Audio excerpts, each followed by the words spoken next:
بسم اللہ الرحمن الرحیم۔ حضرت ابو بکر صدیق رضی اللہ تعالیٰ عنہ رات کے وقت قبیلے کے غلام خانوں میں چپکے سے پہنچے اور حضرت بلال رضی اللہ تعالیٰ عنہ کی کوٹڑی کی دیوار میں ایک سوراخ کے ذریعے انہیں احتیاط اور آہستگی سے آواز دی، بلال بلال۔ حضرت بلال رضی اللہ تعالیٰ عنہ حضرت ابو بکر صدیق رضی اللہ تعالیٰ عنہ کی آواز پہچان گئے۔ وہ ان کی اتنی رات گئے غیر متوقع آمد پر بہت حیران ہوئے اور کوئی جواب دینے سے پہلے سوچ میں پڑ گئے کہ حضرت ابو بکر صدیق کا اس وقت ان کے گھر آنے کا مقصد کیا ہو سکتا ہے۔ حضرت ابو بکر صدیق رضی اللہ تعالیٰ عنہ کے لیے انتظار کی یہ گھڑیاں نہایت اہم اور مشکل تھیں۔ اگر کوئی ان کو اتنی رات گئے غلام خانوں کے نزدیک دیکھ لیتا تو وہ اسے وہاں اپنی موجودگی کا کیا جواز دے سکتے تھے۔ بالآخر کچھ ہی دیر بعد ان کو دبا دبا سا شور سنائی دیا اور حضرت بلال نے اپنی کوٹڑی کا دروازہ کھول کر ان کو گھر کے اندر آنے کی دعوت دیتے ہوئے سرگوشی میں پوچھا، کیا بات ہے؟ میں تمہارے لیے ایک نہایت اہم مگر اچھی خبر لایا ہوں۔ کیا تم صبح تک انتظار نہیں کر سکتے تھے؟ نہیں بلال، میں تمہیں یہ بات تمہارے آقا کی موجودگی میں نہیں بتا سکتا تھا اور یہ بات اس کے کانوں تک پہنچنی بھی نہیں چاہیے۔ بات کیا ہے؟ نبی کا ظہور ہو گیا ہے۔ نبی؟ ہاں بلال، وہ کون ہے؟ عبداللہ کا بیٹا محمد صلی اللہ علیہ وآلہ وسلم۔ یہ سب کیسے ہوا؟ حضرت بلال نے حیرانگی سے پوچھا۔ حضرت ابو بکر صدیق نے جواب دیا، محمد صلی اللہ علیہ وآلہ وسلم نے مجھے مخاطب کر کے کہا، اے ابو بکر، مجھے اللہ تعالیٰ نے مومنوں کو خوشخبری دینے اور مشرکوں کو تنبیہ کرنے کے لیے بھیجا ہے۔ میں اپنے بزرگ ابراہیم علیہ السلام کے دین کی تکمیل کے لیے نبی مقرر کیا گیا ہوں۔ میں نے جواب میں کہا، میں جانتا ہوں آپ حق پر ہیں، کیونکہ آپ کبھی بھی جھوٹ نہیں بولتے اور نہایت ایماندار، رحم دل اور با کردار شخصیت ہیں۔ آپ یقیناً اس عظیم کام کے لیے موزوں ترین ہیں۔ آپ اپنا دست مبارک آگے بڑھائیے اور مجھے اپنی بیعت کرنے دیجیے۔ آپ صلی اللہ علیہ وآلہ وسلم نے اپنا ہاتھ آگے بڑھایا اور میں نے اپنی زندگی کو اس کار خیر کے لیے وقف کر دیا۔ حضرت بلال نے حیرت سے پوچھا، آپ نے اتنی جلدی ان کا یقین کر لیا؟ حضرت ابو بکر صدیق نے جواب دیا، بالکل بلال۔ حضرت بلال نے کہا، یہ بھی تو ہو سکتا ہے کہ محمد عزت، شہرت یا پھر دولت کے متلاشی ہوں؟ حضرت ابو بکر صدیق نے جواب دیا، نہیں بلال، میں محمد ابن عبداللہ کو اچھی طرح جانتا ہوں۔ آپ کو اس سلسلے میں خدیجہ کی بے پناہ دولت کی وجہ سے کوئی تنگی نہیں، اور جہاں تک شہرت کا سوال ہے انہیں اس کی بھی کوئی ضرورت نہیں، کیونکہ ان کا قریش سے منسلک ہونا ہی ان کے لیے کافی ہے۔ یہ سن کر حضرت بلال سوچ میں پڑ گئے۔ پھر انہوں نے گفتگو کا سلسلہ جاری کرتے ہوئے پوچھا، محمد کی دعوت کے احکامات کیا ہیں؟ حضرت ابو بکر صدیق نے جواباً کہا، آپ بے جان بتوں سے بیزاری اور علیحدگی کی دعوت دیتے ہیں، صرف اللہ واحد کی عبادت کرنے کو کہتے ہیں، جس نے یہ دلکش آسمان، چمکتے ستارے، روشن سورج، پر نور چاند، تیرتے بادل، وسیع صحرا، پانی، باغات، سمندر، دریا اور تازہ ہوا جیسی نعمتیں تخلیق کی۔ بلال میرے دوست، محمد صلی اللہ علیہ وآلہ وسلم کی دعوت میں غلام اور آقا میں کوئی فرق نہیں، وہ ان دونوں کا درجہ اللہ کے نزدیک برابر بتاتے ہیں۔ آپ کے نزدیک نیک اعمال انسان کو بہتر سے بہتر بناتے ہیں۔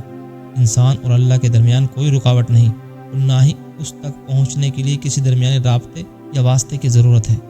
آپ تمام لوگوں اور بالخصوص رشتہ داروں اور غریبوں سے رحم دلی اور باہمی پیار، محبت اور نرمی سے پیش آنے کا سبق دیتے ہیں اور نیک عمل کرنے کی تلقین کرتے ہیں، لاپرواہی برتنے اور نوزائیدہ بچوں کو قتل کرنے سے منع کرتے ہیں۔ پیارے بلال، محمد صلی اللہ علیہ وآلہ وسلم کی دعوت اس دنیا میں خوشی اور آخرت میں جزا کا پیغام ہے۔ حضرت ابو بکر صدیق نے حضرت بلال کو سر جھکا کر ان کی گفتگو پر غور کرتے ہوئے دیکھ کر سوال کیا، بلال، اس نئے دین کے بارے میں تمہارا کیا خیال ہے؟ ابو بکر، میں کیا کہہ سکتا ہوں؟ میری سمجھ میں تو کچھ بھی نہیں آ رہا۔ میرا تو خیال تھا یہ پیغام حق سن کر تم اتنے ہی خوش ہوگے جتنا کہ میں ہوا ہوں، یا شاید مجھ سے بھی زیادہ، کیونکہ یہ دین مساوات کا حامی ہے اور اللہ تعالیٰ کی نظر میں غلام اور آقا سب برابر ہیں۔ پھر یہ کیسے ممکن ہے کہ جس بلال کی ذہانت کا میں قائل ہوں وہ کہے کہ اسے کچھ سمجھ میں نہیں آ رہا؟ کیا تمہیں قریش کے فضول عقیدے کی یا ان کے لا تعداد اور جھوٹے خداؤں کی بقا کی فکر ستا رہی ہے، یا تم اللہ کے مقابلے میں ان پتھروں کے بے جان بتوں کی پرستش کو ترجیح دے رہے ہو جو دوسروں کا کیا اپنا بھی کچھ نہیں سنوار سکتے؟ یاد رکھو، اللہ ایک ہے، اس کا کوئی شریک نہیں، وہ ہمیشہ رہنے والا، قادر مطلق اور ناظر ہے، اس کو کسی کی ضرورت نہیں، لیکن اس کے سب محتاج ہیں۔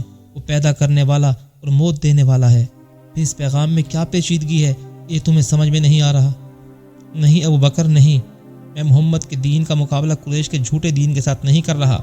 شام سے واپس آنے کے بعد میرے دل میں ان کے خداؤں کے لیے کوئی عزت نہیں رہی، لیکن اس کے باوجود دین کو راتوں رات بدل لینا، چاہے وہ بہتری کیوں نہ ہو، بہت مشکل کام ہے۔ تم جو کچھ کہہ رہے ہو، اگر یہ قبیلہ قریش کا کوئی آدمی کہتا تو بات میں وزن بھی ہوتا، کیونکہ اہل قریش اپنے بزرگوں سے وراثت میں ملے ہوئے دین کو بدل کر اپنی عزت نفس کو مجروح کرنے میں ہچکچاہٹ محسوس کر سکتے ہیں، لیکن تمہارے لیے ان بتوں کی کیا اہمیت ہے؟ وہ تمہارے بزرگوں سے تو وابستہ نہیں۔ حضرت بلال نے قدر توقف سے فیصلہ کن انداز میں کہا، مجھے اب ان خداؤں کی کوئی پرواہ نہیں، میری طرف سے یہ سب بے شک تباہ کر دیے جائیں۔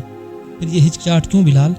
کلمہ اشہد ان لا الہ الا اللہ و اشہد ان محمد رسول اللہ پر ایمان لے آؤ۔ حضرت بلال نے کچھ دیر کے لیے سوچا، پھر انہوں نے بغیر کسی مزید ہچکچاہٹ کے یقین کامل سے بھرپور ٹھوس آواز میں اس کلمے کو دہرایا۔ حضرت ابو بکر صدیق نے اطمینان کی سانس لی۔ خوش ہو کر انہوں نے حضرت بلال کا ماتھا چوما اور ان سے رخصت ہوتے ہوئے کہا، میں کل شام کو تمہارا گھر پر انتظار کروں گا، پھر ہم اکٹھے محمد صلی اللہ علیہ وآلہ وسلم کے پاس چلیں گے تاکہ تم ان کی بیعت کر لو۔ حضرت ابو بکر صدیق جلد ہی نظروں سے اوجھل ہو گئے، لیکن حضرت بلال رضی اللہ تعالیٰ عنہ جہاں کھڑے تھے وہاں اپنی سوچوں میں گم ساکت کھڑے رہے۔ وہ اس بابرکت کلمہ کی رحمتوں پر دل و جان سے غور کر رہے تھے جو انہوں نے ابھی اپنایا تھا۔ وہ اس کے ذریعے اپنے دل کو منور، ذہن کو مشرکانہ خیالات سے پاک اور اپنی غلامانہ حیثیت کے درجے کو مستحکم کر رہے تھے۔ انہوں نے محسوس کیا جیسے وہ 2 بار پیدا ہوئے ہوں، اور اس مرتبہ وہ سب انسانوں کی برابری کرتے ہوئے صرف اور صرف اللہ تعالیٰ کے غلام ہوں۔ یہی غور و فکر کرتے ہوئے وہ آہستہ آہستہ چل کر اپنے بستر پر واپس جا پہنچے۔ ان کے ذہن میں گزرا ہوا زمانہ گردش کر رہا تھا، جو بتوں کی پرستش، معاشرے میں پھیلی برائیوں، انسانوں کے ساتھ ظالمانہ سلوک، ان کے آقا کا ان کی صلاحیتوں سے فائدہ اٹھا کر بھی ان کی خدمات کا اعتراف نہ کرنے والے رویے پر مشتمل تھا۔ وہ حال ہی میں بہت سی دولت کما کر ایک نہایت ہی کامیاب تجارتی سفر سے لوٹے تھے۔ انہوں نے امیہ کو اپنے خون پسینہ سے کمائے ہوئے منافع کو حصے داروں میں تقسیم کرتے ہوئے دیکھا تھا، لیکن کسی نے بھی ان کا اس کامیابی پر شکریہ تک ادا نہ کیا۔ لہٰذا ان حالات کے تحت انہوں نے اپنے موجودہ نظام زندگی سے بغاوت اختیار کرتے ہوئے نئے دین کو گلے لگانے کا فیصلہ کر لیا، اور یوں ان کے لیے رسول اللہ صلی اللہ علیہ وآلہ وسلم کے پاس جانے کے لیے اگلی رات تک کا انتظار کرنا مشکل ہو گیا۔ حضرت بلال رضی اللہ تعالیٰ عنہ حسب وعدہ رات کی تاریکی میں حضرت ابو بکر صدیق کے گھر پہنچے، اور وہاں سے دونوں احتیاط برتتے ہوئے رسول اللہ صلی اللہ علیہ وآلہ وسلم کے گھر پہنچے۔ جو ہی حضرت بلال نے آپ صلی اللہ علیہ وآلہ وسلم کا روشن چہرہ دیکھا اور شفقت سے بھرپور استقبالیہ الفاظ سنے، ان کے خون کی گردش تیز ہو گئی اور جسم میں ایک عجیب سی کیفیت طاری ہو گئی، جو کچھ دیر کے بعد خود بخود آپ کے لیے محبت، عزت اور احترام کے ملے جلے جذبات میں تبدیل ہو گئی۔ حضرت بلال رسول اللہ صلی اللہ علیہ وآلہ وسلم کے قریب بیٹھ گئے، ایک غلام یا کم تر انسان ہونے کی حیثیت سے نہیں، بلکہ ایک معتبر اور برابر کا انسان ہونے کی حیثیت سے۔ انہوں نے اپنا دایاں ہاتھ رسول اللہ صلی اللہ علیہ وآلہ وسلم کے دائیں ہاتھ پر رکھا اور اپنی جان و مال کو دین محمدی صلی اللہ علیہ وآلہ وسلم کے لیے وقف کرنے کی بیعت کر لی۔ پھر انہوں نے نبی صلی اللہ علیہ وآلہ وسلم کے سامنے شہادت کا کلمہ دہرایا اور آپ صلی اللہ علیہ وآلہ وسلم کی دینی باتیں سنی۔ اس عمل سے ان کو وہ اطمینان قلب اور روحانی خوشی حاصل ہوئی جو ان کے لیے بالکل نئی تھی، اور جس کا تجربہ ان کو ماضی میں پوجا کے دوران کبھی بھی نہ ہوا تھا۔ صبح ہونے سے پہلے حضرت بلال واپس غلام خانے آ گئے اور بستر پر لیٹ کر گہری نیند سو گئے۔ اس واقعے کے بعد ان کے روزانہ کے معمولات میں تبدیلی آ گئی۔ اب وہ تمام دن حسب معمول اپنے آقا کا کام سر انجام دیتے، اور جب رات کو سب سو جاتے تو چپکے سے رسول اللہ صلی اللہ علیہ وآلہ وسلم کے پاس جا پہنچتے۔ وہ آپ صلی اللہ علیہ وآلہ وسلم سے اسلام کے بارے میں زیادہ سے زیادہ معلومات حاصل کرنے کے علاوہ اپنے بعد چند ایمان لانے والوں کے ساتھ مل کر اللہ لا شریک کی عبادت کرتے۔ لیکن یہ راز نہ رہا اور جلد ہی فاش ہو گیا۔ ایک دن وہ کعبہ گئے اور بتوں کے سامنے ایسے ہی کھڑے ہو گئے جیسے پہلے ہوا کرتے تھے۔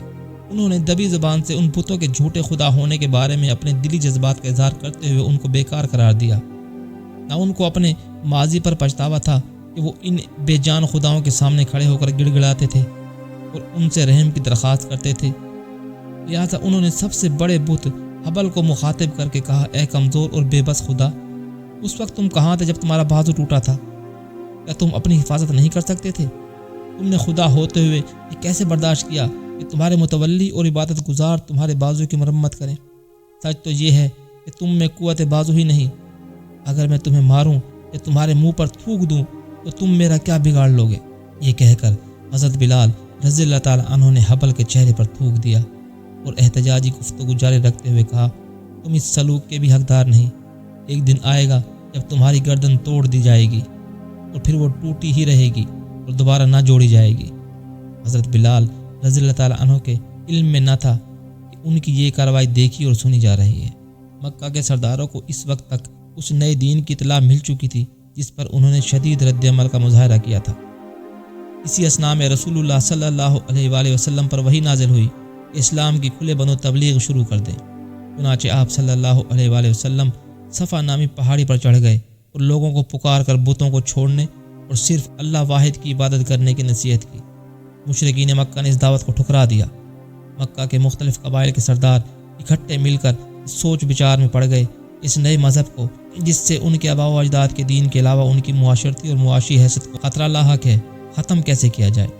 کیا رسول اللہ صلی اللہ علیہ وآلہ وسلم کے قتل سے یہ خطرہ ٹل سکتا ہے؟ نہیں۔ جب تک محمد کا قبیلہ ان سے کنارہ کش نہیں ہوتا، ایسا کرنا اہل مکہ کے لیے سخت نقصان دہ ثابت ہو سکتا ہے۔ مکہ کے رؤسا محفل منعقد کر کے اپنے غصہ اور نفرت کے ملے جلے جذبات کا اظہار کرتے ہوئے اس قسم کے منصوبے باندھتے رہتے۔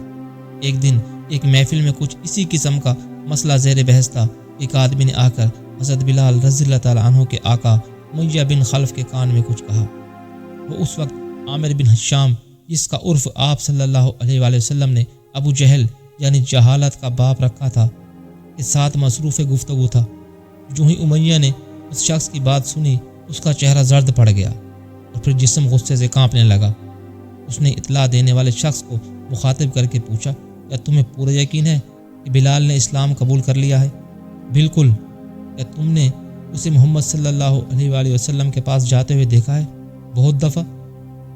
میں اس کا تصور بھی نہیں کر سکتا، امیہ بڑبڑایا۔ میں نے اس سے بھی زیادہ خراب چیز دیکھی ہے۔